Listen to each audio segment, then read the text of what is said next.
Thank you. I love talking to people. Absolutely love it. It's a favorite pastime of mine.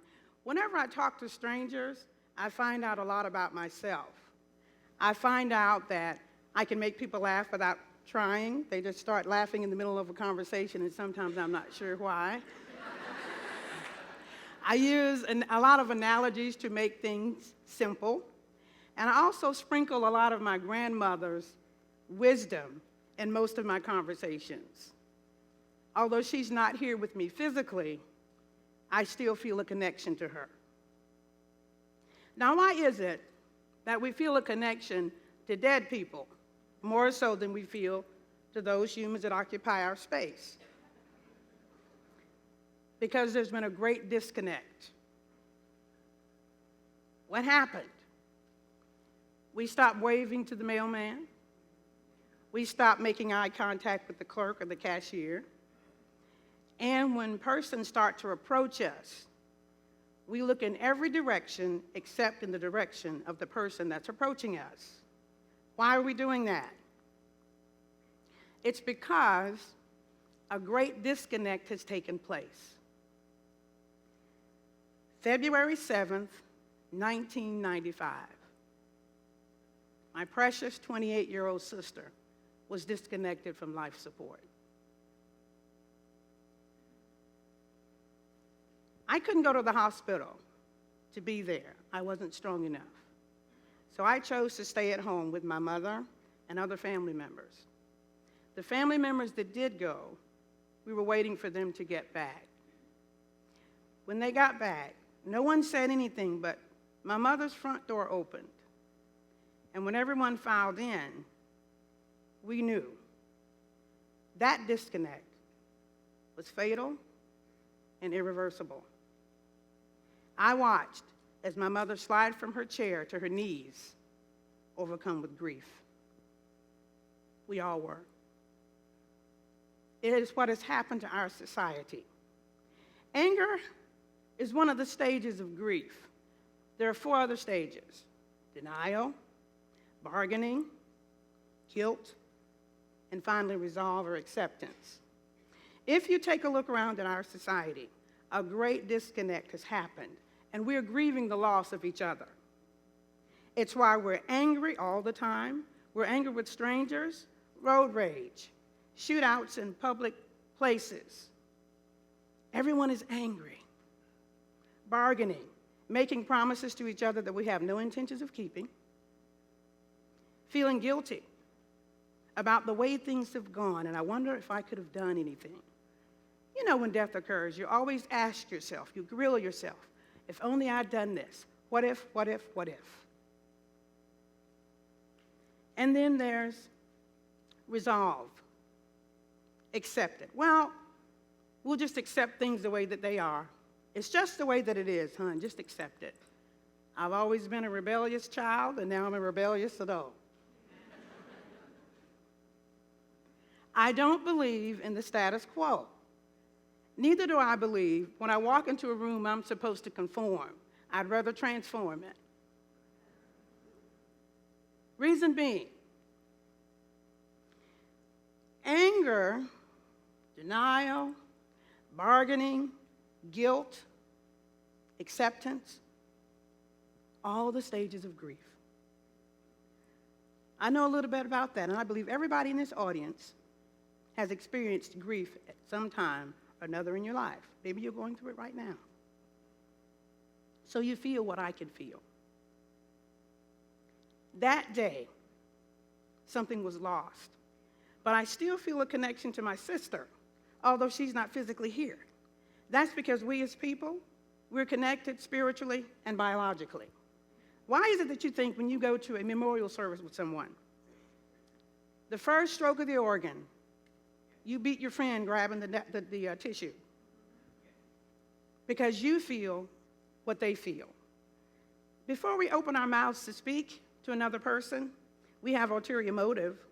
If someone ever tells you, I didn't intend to hurt your feelings, that's a bald-faced lie. Before we speak, we think it. After we think, we speak it. It's done, it's said, and we try to take it back. Back to the disconnect. If you unplug anything, life stops. That's what's happened to us. I'm from the South, and when I was a little girl, if word got back to my parents, especially my grandmother, that I didn't speak to somebody, I was in trouble. And down here it'd say, hey, y'all. Connie saw me the other day. She looked me right in my face and didn't speak. I'm a people watcher. I observe. Love to do it. I was at a restaurant not too long ago, and a couple came in. They sat down together, and obviously it was a date, marriage, who knows. But immediately they pulled out their devices like six-shooters. and they started texting, and I'm thinking, I wanted to go over. I wanted to do one of my stranger moments and go over and say, no, you're missing each other. She's missing you, and you're missing him. Put it away. Talk to each other. Families. Family time is not having the little one on the tablet, you in front of the television, mama on the computer or laptop, and whomever else is in the house on the cell phone. That is not family time. Traveling, your trips, you're disconnecting from each other. You're allowing something as small as the palm of your hand to cause death right among you. We must get back to living. We must get back to life. How do we do that? We simply talk to someone we otherwise would not. Do you know the biggest problem in this country today? It's not politics, it's not the Democrats, it's not the Republicans, it's not my hairstyle or hair color. It's because we are angry with each other, we're disconnected from each other, because we simply stop talking and acknowledging each other. Maya Angelou, I like what she said. Where do we begin with reconnecting with each other? She said, for starters, we can stop walking by people as if they're stone and don't matter. You are not stone. You matter. You matter to me. I want to meet you. Every single one of you, I'd love to. And those of you that know me know that I mean that exactly. I love to talk to people. This is what else I learned from talking to strangers. I connect well with them, and they connect well with me. I learn something from them. They learn something from me. I learned that I connect with people with ease. It's why I went into the field that I went into, mental health counseling. I connect with my clients. And those therapists and psychologists and those that work with clients, patients, you know that if you don't connect with them, they're not coming back. We don't have the answers. We have tools. We give those tools. So I have a tool to give to you today. Talk to a stranger. It is not where we come from. It is where we're going. And in order to get there, we're going to have to get there together. Because if we don't, those that have been in the military, when your brother falls or your sister falls, they're most important. No man or woman left behind. That's the attitude we're going to have to take in this era. It is not religion. It is not sexual preference. It is because a great disconnect has happened among us, simply because we stopped acknowledging each other. We stopped smiling. It's free. You don't have to pay a dime for kindness. If you have a hard time talking with people, learn from the children. They will talk to a rock and expect an answer.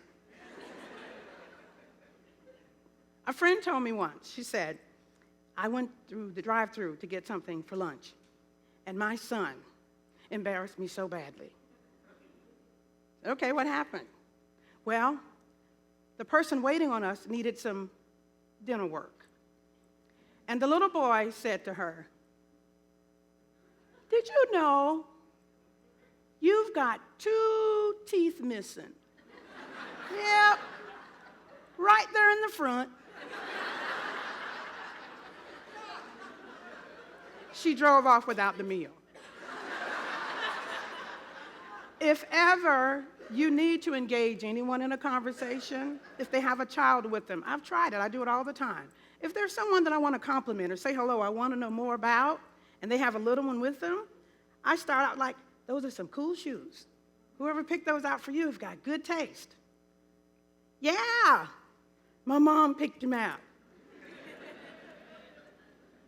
She didn't like them, but I cried, so she got them.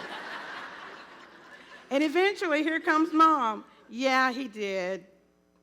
And then, before we leave, I've made a friend. At least I know her name. She knows that although I'm a black woman, I'm still a woman. No matter my preference, no matter where I came from, no matter where I live, no matter degrees or no degrees that I have. Women here that have had babies, we can compare notes about delivery for hours. Men, more serious things. If you've had something like prostate cancer, you can compare notes. All of us have more in common than not. I need you to get that. It's okay to talk to me. It's okay to talk to the person next to you. Because there would be a lot of misunderstanding, a lot of issues would be resolved today. In our legislature, in our churches, synagogues, wherever, if we would simply get an understanding of each other. I don't know about you, but I want to reconnect. It's time for us to reconnect with each other because I want to get back to living, and I love to live. Thank you. Thank you. Thank you. Thank you very much.